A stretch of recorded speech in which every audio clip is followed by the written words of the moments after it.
आगे जाकर आपको ड्रामे में दिखाया जाने वाला है कि राहिम हर तरफ से बेबस हो जाता है, क्योंकि एक तरफ ऐमन ने भी उस पर इल्जाम लगा दिया और एग्जैक्ट राहिम का नाम ही ले लिया है। राहिम बहुत कोशिश करता है ऐमन से बात करने की, लेकिन उसका कजन जमाल वो राहिम को काफी मारता पीटता और वहाँ से वापस भेज देता है। उसकी सौतेली माँ ने अपना असली रूप दिखा दिया और उसका गटिया भाई शहरोज, जिसके हाथ राहिम हर किसी से लड़ने को तैयार हो जाता था, उसने सारा का सारा इल्जाम राहिम पर लगा दिया और आहिस्ता आहिस्ता करके अपने बाबा को राहिम के खिलाफ करता जा रहा है। यानी किसी को भी अब राहिम पर इतबार नहीं रहा। माहिन के बाबा राहिम पर इतबार करते हैं और वो कहते हैं कि मैं नहीं सोच सकता कि राहिम ये सब कुछ करेगा, कुछ न कुछ गड़बड़ तो जरूर है। लेकिन क्या माहिन जैसी लड़की, क्या उसकी मोहब्बत सच्ची थी? अगर उसकी मोहब्बत सच्ची होती तो अपने पार्टनर राहिम पर भरोसा रखती। उसने भरोसा नहीं किया, बस चंद बातें सुनकर उस पर इल्जाम लगाना शुरू हो गई और एंगेजमेंट की रिंग भी उसके हाथ में दे आई। आगे जाकर माहिन को काफी पछतावा होगा जब राहिम की बेगुनाही साबित होगी।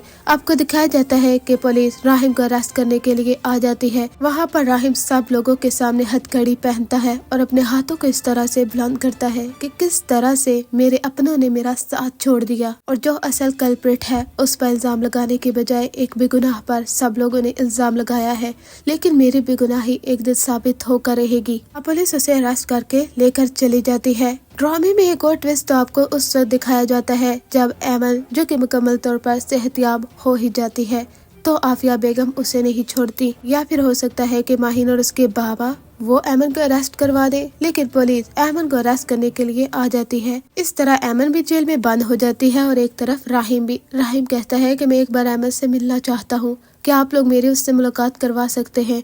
पुलिस वाले इजाजत दे ही देते हैं। वहाँ पर ऐमन राहिम के सामने बैठती है। राहिम उससे कहता है कि तुम अच्छे तरह से जानती हो कि तुम्हारे साथ जो कुछ हुआ है किसने किया है। ऐमन कहती है अली नवाज के बेटे राहिम अली नवाज ने। ये सुनकर वो दंग रह जाता है। वो कहता है कि ऐमन, ऐसा कैसे कर सकती हो तुम? एक बेगुनाह पर इल्जाम लगाना, जानती हो इसकी कितनी बड़ी सजा है। लेकिन पता नहीं ऐमन आज उसको किस चीज का डर है कि वो इल्जाम पे इल्जाम लगाती जा रही है राहिम पर। आहर वो अच्छी तरह से ठीक भी हो जाती है, लेकिन फिर भी वो राहिम इल्जाम क्यों लगाती है? ये तो आगे जाकर स्टोरी का एक बहुत बड़ा ट्विस्ट है जो कि खुलेगा। क्या वो आफिया मैडम से इस हद तक डर चुकी है कि उसके दूसरे बेटे पर इल्जाम लगा रही है? क्या ये वही ऐमन नहीं थी जो कि एक बहादुर और निडर लड़की थी? तो फिर वो असली शख्स का नाम लेने से घबरा क्यों रही है? या फिर ये हो सकता है कि वो राहिम पर इल्जाम इसलिए लगा रही हो क्योंकि शहरोज उसका भाई था और राहिम ने ये हकीकत छुपा कर रखी। यानी ऐमन के नजदीक राहिम को शहरोज के खिलाफ उसी वक्त ही एक्शन लेना चाहिए था जब उसे हरास कर रहा था। आप अपनी राय का इजहार कमेंट सेक्शन में जरूर कीजिएगा।